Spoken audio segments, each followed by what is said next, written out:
Kubilis mo ni Shukro, gijing bitip namta ki jing tab admission namta ka B.Ed course, te namta kitu ki kwa ban tab admission hapo ka College of Teacher Education Tura Rongkon, ka bade jong ka government bat ba ka jing siu ro ka dunab ha hang ni, te kalami namta ban ki application jong ki, te namta ka ni application form along with the prospectus for 2-year B.Ed course on the semester system for the academic session 2023-25 commencing from August 2023 at College of Teacher Education Tura Rongkon will be issued on the office of the undersigned during office hour on payment of 200 kawi form kan long arspa tingka 200 only from 15 May to 17 May kan I form ya pi tang hakini gitarik kat san trik jong mi hadu kat nyo trik jong mi lada pim la ban wal chim ha gitu gitarik kat san do kat nyo mut ba kinom aisyu 15 May to 17 May kan mau ki ba kwa ban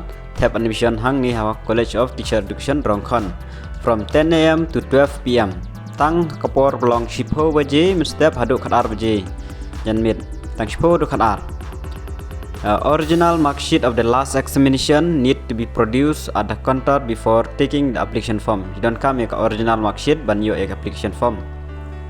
The last date for submission of application form duly filled in along with attested photocopies attested photocopies of all the necessary document and mark sheet from HSLC to degree postgraduate and one recently taken passport size photograph is 19 May. Last date kan long khandai ume kan mau mai gini gitarik bakwa ban leshim admission form 2023 up to 4 PM. However, the candidate applying online the last date of submission is 19 May 2023. Penmo ka don ka online ro namta ke ba apply online. The last date of submission is 19 May 2023 up to 12 AM. Bakalang 12 AM.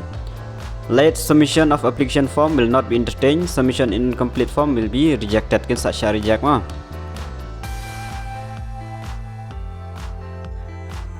Eligibility criteria namta ki general candidate kan long 50%, rai namta ki SC/ST kan long baik 45%. Kan mau bayar tama.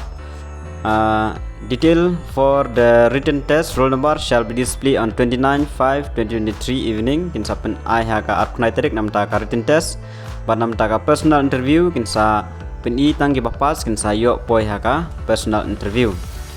A written test out of 50 mark will be conducted.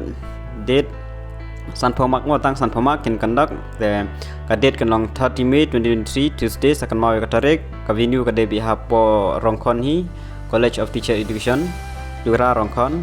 Result of written test will be declared on 2nd June kan mau bai tarik and personal interview to be unified after the written test result along with the result sheet. The link online application form will be displayed in CTE notice board on 17 May 2023 at 4 PM.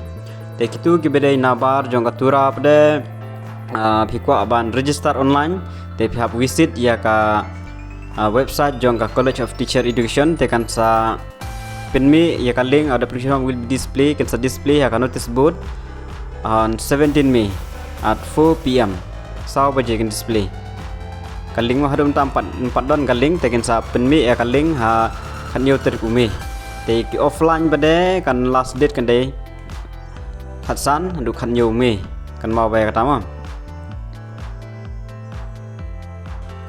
Kanam ta ki bakwa ban tab admission hang ni College of Teacher Education Rongkon te sakan mau gini gitarik ada phikwa ban tab te am don kam manage phia ban kadon ka online ru te kin sa ai ka link ban am ta ki tu ki badon hapo tura pada kin shulek be hapo ka college ban shim ki application form itang gini ki jip college one.